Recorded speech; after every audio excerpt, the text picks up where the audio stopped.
I'm Johnny. I'm Daniel. We're in the band Nothing More.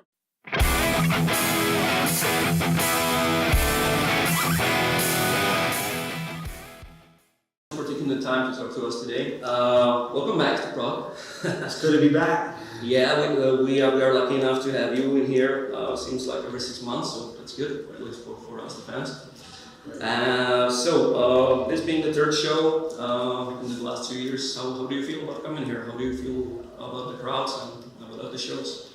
Honestly, it's one of our favorite cities to visit, just because of all the sightseeing and the people have been really, really nice to us. The last show that we played was like in a basement. It was tiny. It was like it was painful for us because of how hot it was, because of all the people packed in there. But it was one of those shows that we'll never forget. It was very memorable, very unique, and everybody was getting into it so much that we were like, we have to come back to Prague. So it's one of our favorites. Yeah. Yeah. Oh yeah, Prague's beautiful. I love it. Glad you guys like it. I mean, I've been at the show that you mentioned. Really, the location was for 150 people only, so kind of like a show for hardcore fans. Yes. We got in a pretty big fight with our booking agent about that one. Yeah. We could barely get our equipment down the staircase. Yeah, we're like, how did you one of our guys expect got us to injured. Yeah, it was bad. Especially with some of the things you have on stage. Yeah. It might be pretty. Yeah. Yeah, we're like, we're gonna kill someone on accident with these metal devices. I mean, their faces are right there. And how did you get the stinger in there? Like honestly.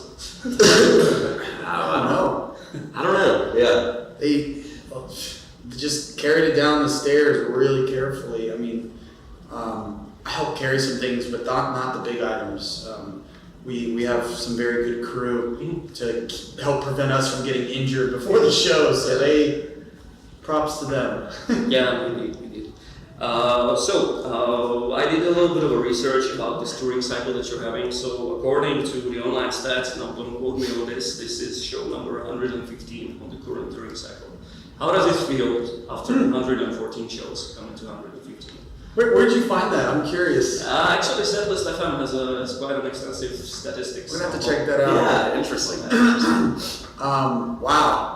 Definitely feels like 115. You see the bags under my eyes? That's 115 shows this year. Yeah, I think right around 100, that's when you're at your peak, so we're past that. We're starting to get, we're getting worse now. We're getting the songs. Yeah. So that's actually a good setup for my follow-up. Are you planning any changes to the set list, to play any rarities for the fans, or any new cover songs? Are you working on something like that to basically still surprise the fans that come to the show? Yeah. Today we have, because we're playing it's a 4-band bill and we're not the headliner, we have a 30-minute set. So we really just have to play the most recognizable songs. So we're still going to do some interesting things tonight, but we're reserving a lot of the deeper cuts and the different songs for our tour in April. We're scheduling a European tour to wrap up the record, play a lot of the songs we haven't played yet. We're going to throw in some old ones like Fat Kid from the Few Not Fleeting. We're going to throw in probably tracks like Still in Love or Funny Little Creatures. We haven't played those live yet.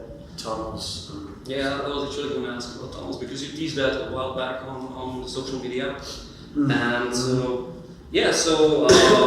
coming back to the current stuff, so you are basically preparing a new video for Let 'Em Burn, or the release of the video. So I did a little bit of research about that song, and in the track commentary you basically summarize it as a very critical look at the current affairs, current state of things. Yeah. So my question is, what do you think needs to change in this day and age, basically, for that song to become less relevant than it is now?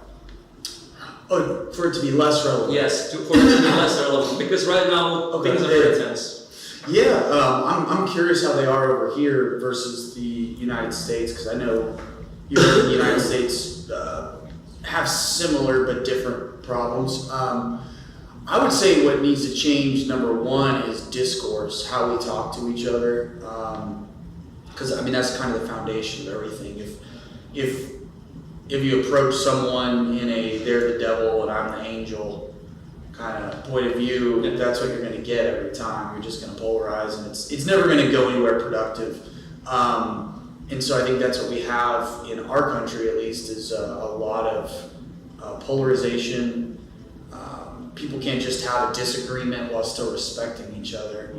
I think that's a common issue, actually. Yeah. It doesn't matter where it comes. Yeah, and there are definitely people that don't deserve respect. I don't think that everybody deserves respect, but I think that most people do. Yeah. And you know, you can start from there and at least work towards something. Some of my best friends I disagree with politically, you know, and it doesn't mean I hate them or don't like, you know what I mean? But and they have a different point of view, and I think there's a time and a place for each political point of view where it makes more sense. Just like when we're writing our music, there's a time to get metal as fuck, and there's a time to be sensitive and soft and more caring, you know. And you gotta understand all aspects of life, I think, and integrate them. Okay, and do you think politics in general belong in the music industry? I think I never want to say a sweeping black or white kind of statement, because one of my favorite bands is Rage Against the Machine, and they're political as hell. But generally, I don't like politics in music. I like when people, individually, I don't have any issue with people having individual opinions. I'm all for that. But when a band makes a very clear, hard stance on the right or the left, I feel it's like, so my dad works for the government back home, and he's a very political guy, and he'll laugh at a lot of things that people like bands and actors and things like that say, because he's like, they have no idea what they're talking about. I work in it day in and day out, and they're just clueless. And so I feel like it would be like a politician coming into the writing room and being like, this is how you should write your songs, even though I've never done it ever. You know, and I feel like bands are like that. They're like, this is what would change the world. And it's like, it's way more complex than that. You know, you like sit down, you know, write some music. But I think empowering people to exercise their political opinion and their thinking process and challenging their thoughts, I think that's great. I just think telling them what to think, I don't like that. Yeah, that's a very fair point, actually. Danny, you mentioned also when you were writing Let 'Em Burn that you and Ben mentioned in some of the interviews, the older ones at least, that it's been a, let's say, pretty complex to adopt the riff that Mark created for the song. Could you tell us a little about it? Yeah, the riff Mark originally had was just super fast and complicated, like technical metal, but there was a lot of like good to it, but it obviously wasn't going to work for like a good song, you know. It was just a cool musical part. So yeah, in our writing process, a lot of it is when you're writing by yourself, especially musically, you overcomplicate things, and then you know, typically when you show the band, we kind of strip out pieces and leave. You know, if the framework's good, then you can start from there. So that was definitely the case with this song. It started as a super tech metal riff, but I think what we pulled out of it was pretty cool. Yeah, it's very good in the sense that you can get the anger out in the lyrics. You can basically let it out musically. The working title, once again, I'm getting back to the Salem stuff. You dubbed it as Salem 3. And my question is, do you think for the new stuff, for the new album, there will be a Salem 4? Do you have something? Probably. I think there will be. It's one of those songs that the spirit keeps reincarnating itself, and you can just, it's like it has a different face, but you're like, Frank, is that you? You know, every time. Yeah, it's always like our kooky song, we call it. I don't know. Yeah, on a different matter with songs like Jenny, Just So You Went, Fat Kid, Fade In, Fade Out, a good portion of the band's music centers around heavier themes like mental illness, self-body image and stuff like that. So I'm sure that since you do have meet and greets, at least that's the headlining shows, that many of the fans have come to you because this stuff affects people, and it's so widespread nowadays, and I think it's a great thing that bands themselves nowadays spread awareness, like for example the Lizzie Hale has been spreading awareness through Instagram and Twitter. So, how does knowing that or listening to the people at the meet and greets, how does affect them? How do you feel about it all? Honestly, that gives us a lot of purpose to do what we do. You know, a lot of times the day in and day out of touring life can get very tiresome, and you just kind of feel like Groundhog's Day, where, you know, that movie where it just repeats over and over and over, and you get a little bit numb sometimes because you're playing the same songs every day for this particular set or whatever. And so when people tell us some of those very heartfelt ways in which our music impacted them or helped them get through a hard time or wake them up or give them some sort of power, it really does wake us up, and very thankful for that. So yeah, it feeds us right back, you know. So, have you ever written something that is maybe a little bit personal or too heavy for you to perform live or play it, or even put it out there on an album or something like that? I mean, a lot of what we write is pretty personal, and so we go pretty deep with some of those things, but there's definitely thoughts I've had as a human being that I would never share with anyone, you know what I mean? Because I think that's the nature of being human, is like, there's certain things that are so personal and sensitive that it has too much room to be misinterpreted, you know what I mean? And then some things are borderline, and those are the things that we play with, I think, more. Because I think that's your job as an artist, to keep pushing that realm, because there's a lot of unspeakable emotions and feelings, and that, like you said, like make you vulnerable to attack. And so you have to figure out a way in which to communicate those things that actually empowers people and brings them on board, rather than, you know, isolate yourself. Yeah, specifically, I don't think we'll probably ever play God Went North regularly anyway. Makes sense. Like every show. It is. It's a very heavy song. Yeah. Yep. Yeah, speaking of personal stuff, the band has been switching up Salem with Fat Kid on occasion with an intro from Danny. So, what is the feedback you've been receiving from the people around you for touching up on subjects that might be considered a social stigma? Sorry, I missed part of that. What was the feedback on Jenny? No, Fat Kid. Salem, Fat Kid, Oh. and Danny. And Intro Jenny. from Danny. Yeah, I mean, Fat Kid's definitely a much more light-hearted song, so every now and again we meet people that it's like their jam, but it's not like Jenny, where people tell us that the song kept him from suicide or got him off drugs or something like that. We did have a guy with Fat Kid, though. There's been a few. One guy lost 100 pounds. Oh yeah, that's true. That's with true. the song, and he said he played the song Fat Kid over there. Yeah, that was his inspiration. I think it was with Jenny. Jenny's got probably the most response, because I think that's kind of the affliction of our time. You know, we don't have any major world war. We don't have a plague. Yeah, people in a way are getting too comfortable. Yeah. They didn't live those hard times, and nowadays people are kind of forgetting what happened half a century earlier. Yeah. Oh yeah. It's scary because people are actually denying stuff like Holocaust, and that is just beyond me. Yeah. It's a very strange time. I mean, when I feel like our brain is a very powerful tool, but it's something that when you remove problems from it, it starts creating problems, because it's a problem machine. That's what it's evolved to be, to keep us alive. And so when you don't have to solve those life and death problems as closely, it goes haywire. And so I think we're in an age now where we're trying to understand how to manage that tool in a way that helps us instead of destroys us. Yeah, like for example, you've been actively pointing at the lack of empathy in the world in these days. It just happens. And what is the feedback you've been receiving in promoting positivity and acceptance? Because people nowadays get offended at nearly everything. Yeah.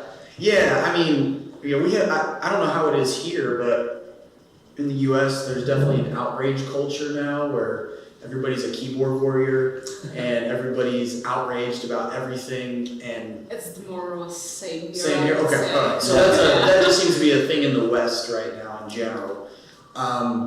I think that it's just kind of a reflection of people, you know, not being in an environment that makes them strong. I think all of us are kind of in an environment where it makes us weaker. We just haven't evolved to be in this situation. This is very different than we've been in for thousands of years as far as, you know, this room there, you know, heating and air conditioning and computers and lights and so I think, I don't know, everybody just needs to chill out and maybe go out into the woods and try to survive and see how that works out. You know, and then we'll find out very quickly that it sucks. And it's not so easy, especially nowadays when everything changes so fast and progress and everything, it's just too fast compared to what it's been before. And kids nowadays can't even imagine those kind of things because they grew up in completely different world than we did 20, 30 years back. Yeah. Oh yeah. It's very different. My grandma, she was, you know, alive in the World War II era and all that, and she's just like, everything's blowing her mind right now. You know, she's just like, what? You know? It's fun to watch her, you know, blow her mind every step of the way. She's just like, what's happening? Yeah, so since the social and personal themes has been such a huge part of your music and the themes you center the music around, is there anything in particular that you feel maybe strongly about that you would like to introduce in the future in your songs or something you would like to point out? That's a good question. Yeah, I would like to focus a lot on, I guess, you know, getting comfortable with being uncomfortable. You know, one thing, I've been listening to this guy, Jordan Peterson, a lot, and he's real popular right now online with a lot of different ideas, and he makes a real solid point at times about how to work out anything with someone is uncomfortable. Like if you have different points of view, and that's okay. It's okay to be uncomfortable, but you know, you have to kind of battle it out. You have to come to the table, whether it's in an intimate relationship or a political relationship or a work relationship. You have to be okay with that process. And I think that we're in an age now where, because everything is centered around feeling comfortable and feeling good, anytime you feel bad, it's viewed as negative. There are certain things where you need to feel bad in order to feel good over the long term. Just like, you know, whether it's exercise or discourse, you know, both of those things are uncomfortable, but they're good for your health, you know, and they're good for relational health. And I want to start focusing on how we lean into that and it not turn into chaos and demonization and all those kinds of things. So, to follow up on that, so this is basically new music, and so since talking about new music is still a bit too early because you are still in the touring cycle for the current album. My question is, in hindsight, do you think you guys would ever go for a conceptual album in a sense that you would pick a particular theme, beat, whatever, and just go with it? Yeah, I think so. I mean, we always talk. I think every album starts as a conceptual album, and we screw it up, and it just becomes a normal album. So we've had the right idea yet. We just. Well, I would also say that we do have like concepts behind every album. We just don't. We just don't take them as far as some progressive bands where it's just so clearly. It kind of becomes more of a theme rather than a concept. Yeah, like the strongest concept record I've ever listened to was a band called Thrice. They did 4 records called The Alchemy Index. And that was just like a watertight, perfect concept record, you know. So I wouldn't want to release something until we can do something kind of on that caliber. So, if you ever get to that point, could we expect nothing more to come with the elaborate stage, like more elaborate that you have now with uniforms and everything? yeah, full on like Mr. Roboto sticks. It'll probably be correct, but yeah, we would do something like that. Yeah. That sounds like fun. So, getting back to, let's say, a couple of years back, well, it's almost end of 2018, you were nominated for Grammy according to categories. And so that had to be a career highlight for the whole band, obviously. So, is there anything other than winning that you guys would like to, as a band, achieve, or even personally, that you would like to achieve in the music industry? Well, I'd like to actually win the Grammy and take it home. We just got nominated. But we're actually traveling to Prague when we heard too. Really? It was our first time coming here, yeah. Oh, and we got the call. We were traveling from Warsaw to Prague, and we had some crazy party the night before, so we were just feeling terrible. But we got the call, and I think that's we all cried that day. Probably because we were hungover, and also just like. Is it because I'm hungover? God, this is too much. And do you think with the state of music these days, like where you had tons of collaborations, that you would perhaps have more success if you were nominated, let's say, for a song that you featured someone on, or if, only as a nothing more, as a whole band? What do you think would be probably the lucky formula where you would get to this To win?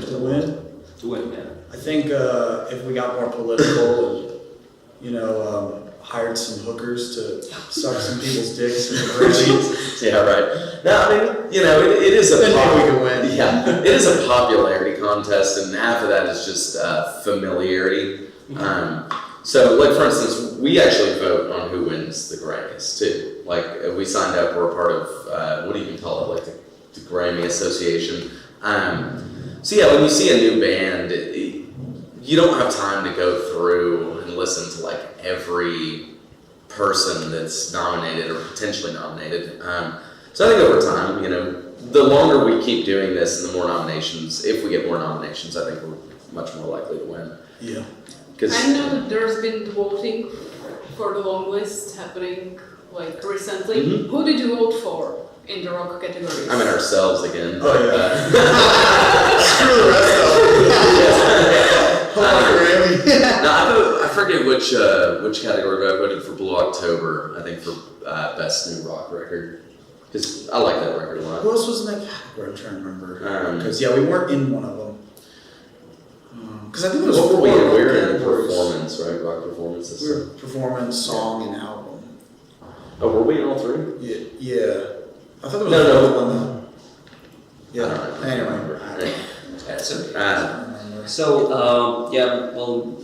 the follow-up to this would be obviously you collaborated with Czech Republic on the let's say the remixed version of Don't Stop. Who do you see yourself working with in the future? Who would be your go-to performer that you would love to work with? I'd love to work with this band Black Peaks. I think it'd be cool to have that singer or who we talked about in the past was this female singer. Lizzie Hale might be kind of cool. She's Yeah, I think a Lizzie great Hale would be singer. cool. It could be pretty powerful. Who could you even imagine someone outside of the rock genre? Like a rapper. It'd be cool to have like Zach De La Rocha too. He's in the rock genre, obviously, but I